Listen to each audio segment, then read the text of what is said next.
Look, there's a possibility we might all finish this conversation dumber than when we started it. But I want to talk about Kim Kardashian. Not to bury or praise her, but to understand her.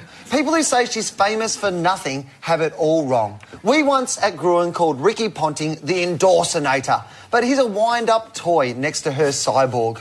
The Kardashian family brand turned over more than $70 million last year. Kim cashing in advertises or endorses weight loss supplements, jewellery, shoes, perfumes, lollipops, liqueurs, tanning creams, skincare products, watches, candles, laser hair removal, teeth whitening pens, workout tapes, and even salads. Everything's gotta be clean, crisp, and tasty. Who said salads can't be hot? That's actually why the marriage broke up. She kept leaving soggy chicken in the bath. She also launched a debit card last year to, quote, teach people about money. But it was yanked because what it was really teaching was that some cards have exorbitant fees. Russell, is there anything she couldn't spruik? Just think of any high-quality brand that genuinely costs you a lot of money to purchase. They wouldn't go anywhere near having her as their spokesperson. I reckon she'd struggle with marriage counselling. Yeah. I think any kind of product that's designed to be around for a long time after her marriage would be a problem. So long life milk, that's difficult. You know, any movie with Kevin Costner in it, you know, or the concise edition of the speeches of Rob Oakeshott. You know, This is a woman who became famous in 2007 because of a sex tape. Kim Kardashian putting on her makeup, y'all, for the big scene. You silly. For everyone that thinks my boobs are fake, they're real. Finally, I can say that I only watched it for work.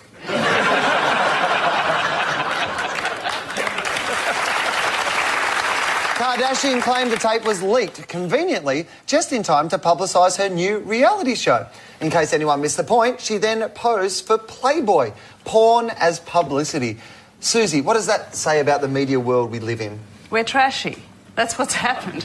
We've become trashy, and so has the news, because she's a news story, and also because it's now on the internet and it's viral and it races and somebody's a superstar for, you know, it used to be 15 minutes of fame. This is a person who wants 15 years and will keep reinventing herself. It is outrageous, though, to think that someone who wants to be famous could go to a publicist or an advisor and they say, how do I get myself famous? And then the first thing on the checklist is, well, you could do porn. Yeah. So I mean, Vernon Troyer, Mini-Me, tried it. That didn't work for him. Well, it worked for Paris Hilton. It worked for Mimi McPherson. That was a long time ago. Yeah, but I would hope that it's one of the. It's a strategy which is fashionable, perhaps for a few, but hopefully not for everyone. Cold Hard Cashian now has 10 million followers on Twitter and is said to charge up to $25,000 for a one-sentence tweet about your product. To show up at your club or event, she demands a reported $150,000 an hour. Wherever she goes, she's surrounded by media frenzy. Check out her arrival in Sydney last week.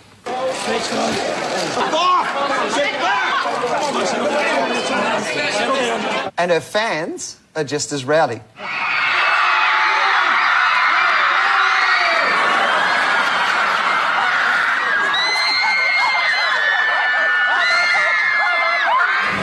was the best thing I've ever done in my whole life.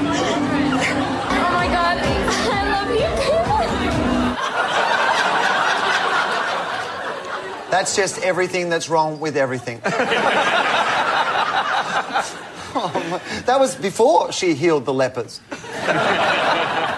Why is she so popular? Todd, what need does she answer in us? Kim actually described it best. She was asked in an interview, why is your brand so successful? And after being confused by the notion of question and answer, she then said, which I think was quite insightful, she said, I'm relatable. And that's what she is. She's relatable. She's possibility. What is interesting, though, is she is beyond brand. It's not the Kardashian brand.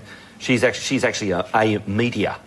Yeah. So that to me, this is a whole new level where it's just not the endorser brand. She herself is, if you like, Kardashian TV or Kardashian social media. It's Kardashian as a media enterprise. Yeah, if you put that together, Julia Roberts, Tom Cruise, they together haven't equaled what she earned last year. Well, they're celebrities. She's more sort of plebebrity, isn't she? But is that her appeal? Her appeal is that, like in the old days, people were intimidated by celebrity because they thought you had to have some sort of talent to be a celebrity. But now they're like, well, she's got no talent, I could be a celebrity. That's right. In fact, there was a survey in the States just recently, a couple of years ago, which found that 31% of teenagers believe they'll be famous. And she... That's right. Demonstrates it's possible. Kardashian's Aussie trip was destined to be messy. She filed for divorce from Chris Humphries after 72 days of marriage. Oh, well, they gave it a crack.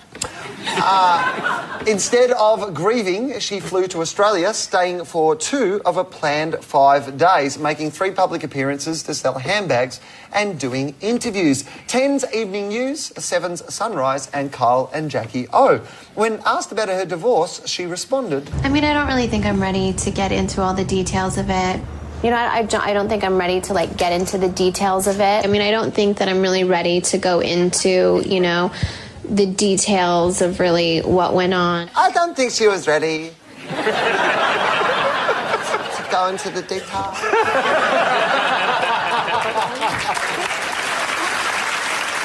Her stonewalling led to the accusation she was saving the emotion for her TV show or for the highest bidder back home. Toby, in PR terms, would it have been better for her to have a little bit of a sob?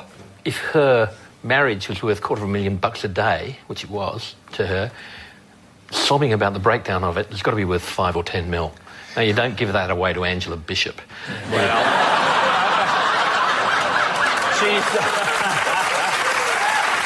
Kim and Courtney Take New York is launching this month. So I would imagine she will have... that will be a little bit of the show. Yes. Todd, you have either researched a lot for this show or you know too much about the Kardashians. Remember, guys, Kim and Chloe Take New York is coming up. It's my favourite show. It felt eerily like the same interview 3 times. All 3 Aussie interviewers bravely followed up by asking whether her marriage was a stunt. No, apparently. Before turning to something she was ready to get into the details of. Our Kardashian collection handbag launch. The Kardashian collection handbags. In the Kardashian collection, but it's 3 different designers, technically. Yes, her handbag is much like Kim herself, empty and ready to be filled with cash. Susie, would it have been a coincidence that they seem to follow the same script? All those questions would have been provided. They would have been screened, written by somebody else, probably written months ago, just in case there was a divorce. And they also would have picked those particular interviews. And they would have probably had to sign an agreement to say, we will only ask these questions and nothing else. I think it just shows how absurd the world is. Chris Humphries, it was just in the press, that Chris Humphries, her ex, has hired a publicist to help him get through the divorce. Not a marriage counsellor. How weird has the world become? Winding back to the wedding, it was reported that trailer Trashian scored $17.9 million for the broadcast and print rights. And that's not counting the contra deals and product placements. Russell, if you're Vera Wang and you donated $60,000 worth of wedding dress, how pissed off would you be that the marriage was over before you could even get copies into the stores? Not at all. I mean, this is... Any publicity is good publicity. She's very famous anyway. And it's probably not about the dress, the sales of the dress. It's just the building of her brand. I don't think you'd be upset about it at all. And they're rerunning all those wedding shots again. So the dress is getting more exposure and more exposure every time they mention her. I think if I was Vera, I'd be more upset that my surname was Wang. Someone definitely acting pissed off is Swiss Vitamins brand manager Mitch Catlin, who booked Dana Dashian for a Saturday appearance at Flemington. Catlin maintained that until Thursday afternoon there had been not one indication that she was not coming to Melbourne. Obviously he missed Ten's interview the day before, in which Kim's sister Chloe explained they would only be here Wednesday and Thursday. We're only here for 2 days, but, we're a very supportive family, so we're all here. Chloe's like Ringo. Where do you want to go, Kim? I'll come. I have no idea who she is. I had to learn about all these people. I thought it was Meatloaf.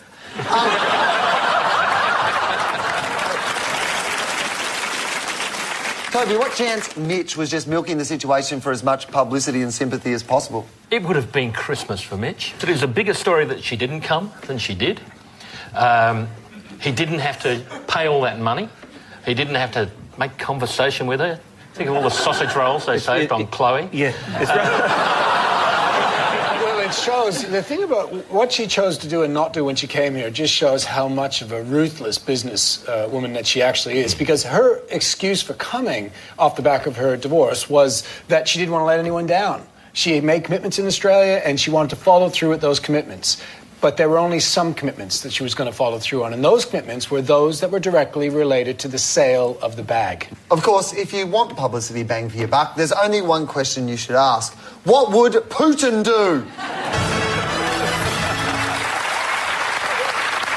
Last week, Kardashian dressed as Batman villain Poison Ivy for Halloween. Whatever. Anyone could do that. In May, Putin actually became a superhero with the launch of his very own comic, Super Putin. Issue 1 plagiarised the movie Speed, with Putin stopping a runaway bus sabotaged by his political enemies. Beat that, Kim.